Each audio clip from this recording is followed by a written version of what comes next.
Good morning બધાને, કેમ છો? મજામાં જશો, કારણ કે આપણા બ્લોગ જોતા હોય મજામાં જ હોય છે. મસ્ત મજાનું મોર્નિંગ થઈ ગયું છે અને મોર્નિંગ ની અંદર ભાઈ શું મજા આવે છે. ઠંડો પવન આવે છે, એકદમ નેચરલ વાતાવરણ છે.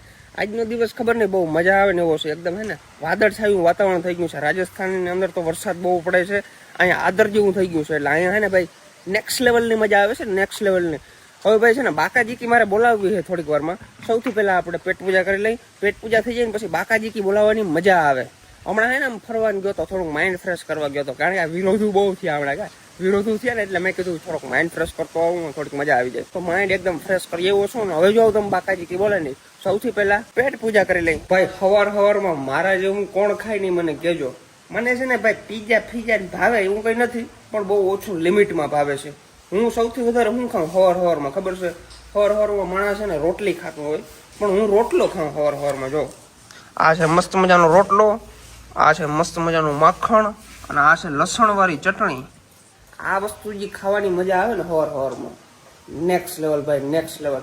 આ વસ્તુ ખાધા પછી એમ થાય કે બાકાજી કી બોલાવી નાખું, એટલી બધી તાકાત આવી જાય. સૌથી પહેલા રોટલાની અંદર ચેકા ચાકી કરી નાખવાની, બરાબર? એટલે માખણ છે ને એકદમ અંદર વયું જાય. और ये देखो इतना सारा मक्खन खाने का है आज हमको, और इसमें डालेंगे हम लहसुन वाली चटनी. चटनी कितनी डालेंगे? इतनी. આ ખાધા પછી છે ને ભાઈ માટે હાથમાં નારીએ.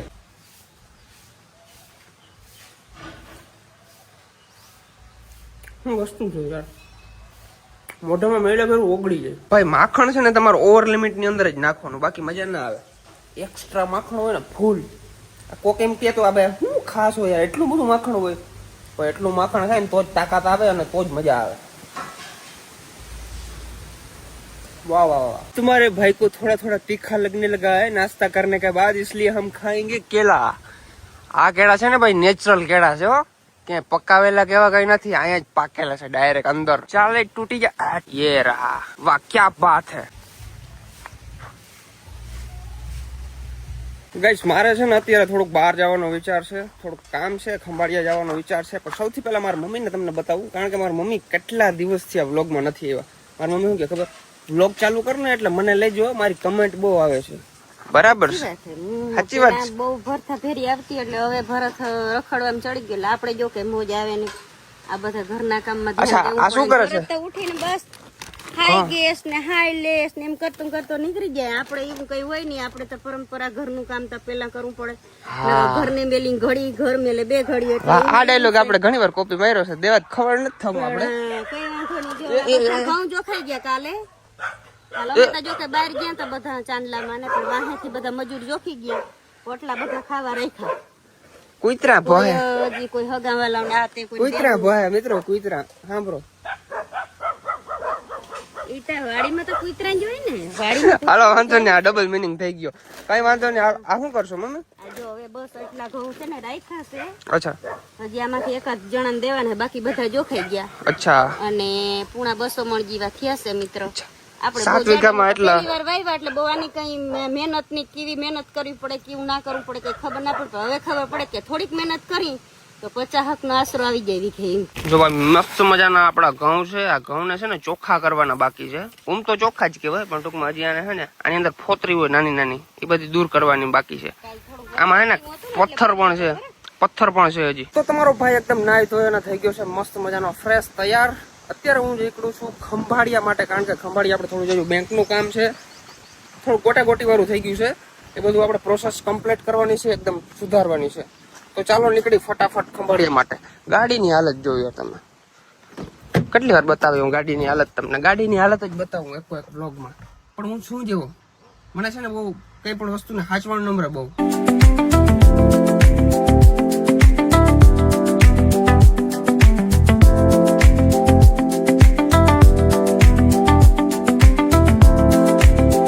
ખંભાળિયા આપણું જેટલું કામ હતું એ બધું પતાવી નાખ્યું છે. અને અત્યારે અમે થમ્સઅપ પીએ છીએ. અને જો વેફર અને થમ્સઅપ, કારણ કે બપોરે જમવાનો ટાઈમ એટલો બધો નથી મળતો, એટલે રસ્તામાંથી આવું બધું ફાસ્ટ ફૂડ લઈ લીધું છે. નમકીન, સોરી. ફાઇનલી ગાઈસ ઘરે પહોંચી ગયો છું. અને આ વસ્તુ કોને કોને ખાધી જરા કમેન્ટ કરી નાખજો. આ ને ગામડામાં વધારે જોવા મળે, અમારે તો અહીંયા થાય જ છે, અમારા ઘરની બાજુમાં જ. તો ગાઈસ ખબર નહીં અડધી કલાક ની અંદર કરી છે મેં. ઉઠો ને તો તાવ આવી ગયો. આખા પગ દુખવા માંડ્યા છે, માથું દુખવા માંડ્યું છે, કળતર થાય છે ફૂલ. આ કળતરનું કારણ આ છે. અણજા આંખમાં શું થયું કરતો? જીવડો કઈડો જોવ તો તમે આંખ ખોજાડી દીધી. હાવ હદ કહેવાય. હે લોહી મરી ગયા, આટલી બધી હોય ગઈ કે લોહી મરી ગયા. અચ્છા આ છે ને જીવડો, હું કયા ફરવા ગયો હતો ને ત્યારે આને જીવડો કઈડો હતો. અહીં કઈડો તો આ થયું પછી ધીમે ધીમે પાછું ઓલું થઈ ગયું. અહીંયા ને કાળું કાળું થઈ ગયું છે. ટ્યુબ ચોપડા રાખ વયું જાય. તને આ ઇન્જેક્શન દેવાનું તાવ ને આવશે તો અમે ડકલા ને ઇન્જેક્શન દેવાનું છે. અમાર દીકાને તો આ તો હાંઢિયા જેવડું થઈ ગયું. તને તેડે તું નથી ભરત. હું આ ફરવા ગયા ને ત્યાં અડી ગયું તું હડકું કૂતરું. અચ્છા એવું? ઇન્જેક્શન મરવાના હે ડોક્ટર. કેટલા ઇન્જેક્શન કેટલા ડોઝ આપ્યા? 2 આપ્યા જીતા. 2 આપ્યા? ફેરા છે. કેટલા? હજી 4 ડોઝ આપવાના છે. 2 ડોઝ જ આપ્યા. અમાર હાવજ છે આ આને છે ને હજી ટૂંકમાં હડકું કૂતરું જરાક હડકું હોય કે હવે કેવું હોય કે ખબર નહીં, પણ અમને જરાક શંકા લાગી એટલે અમે છે ને ક્રોસ ચાલુ કરી દીધો. 8 ડોઝ આવે તો મારી દેવાના છે. કા કઈ અમને તેથી બહુ અઘરું લાગ્યું.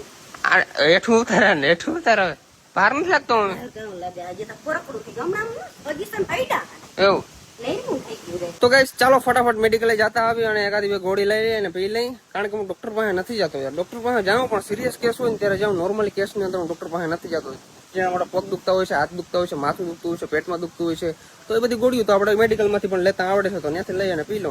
પણ હા ભાઈ ડોક્ટર પાસે આમ જવું પણ ફરજિયાત છે. પણ તમને જો એમ લાગે ને કે સિરિયસ કેસ છે, ડોક્ટર પાસે જવું પડે એમ છે તો જવાનું. બાકી મેડિકલ ની અંદર 20-30 રૂપિયાની અંદર આપણું કામ ડન થઈ જતું હોય તો પછી ડોક્ટર પાસે ધક્કા ખાવાના નહીં.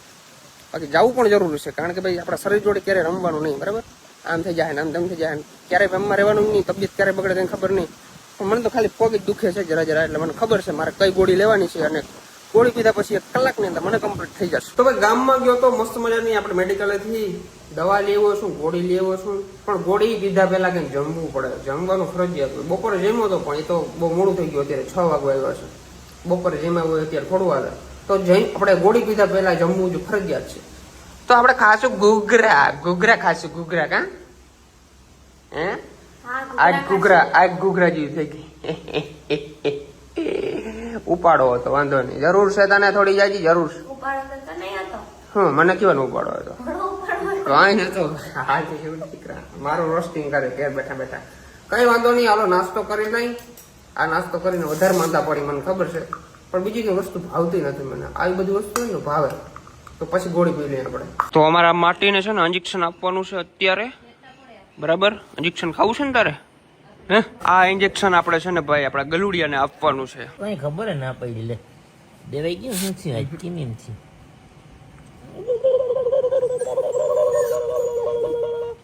આજ કઠણ કરી ગયું. દેવાઈ ગયું.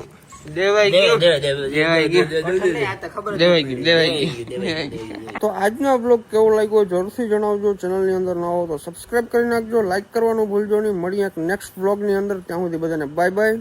મોજ કરો, મોજ માર્યો અને બધાને હસાવતા રહ્યો.